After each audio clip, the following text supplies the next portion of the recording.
Баршаға сәлем. Бүгін педиатрияда кеңінен қолданылатын фенистил препаратын талдайтын боламыз.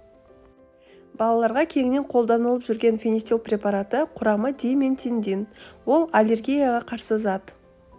Балаларда әртүрлі инфекциялық аурулар, тері бөртпелерімен жүретін инфекциялық аурулар, яғни қызылша, қызамық, желшешек, орысша айтқанда ветрянка, корь, краснуха, сол инфекциялық ауруларда жиі қолданылып жатады.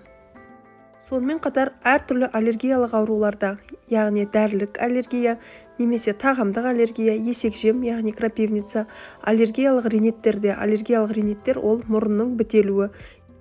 Балалармен қатар ересек адамдарға да тағайындалатын фенистил препаратын, сонымен қатар жүкті әйелдерде де қолданылады. Жүкті әйелдерге аллергиялық ринит, мұрын бітелуі болған кезде, әртүрлі дәрілік заттарға аллергия берген кезде, немесе тағамдық аллергия берген кезде, оны жүкті әйелдерге 2-3 триместрде ғана тағайындайды. Фенистилді екпенің аллергиясы шықпас үшін оны екпе алдында да тағайындап жатады. Фенистилді біз әрбір килограмм салмаққа 2 тамшыдан есептейміз, яғни 10 килолық бала болса, оған 20 тамшы. Препараттың жарамдылық мерзімі 3 жыл. Бөлме температурасында 25 градуста сақтауға болады.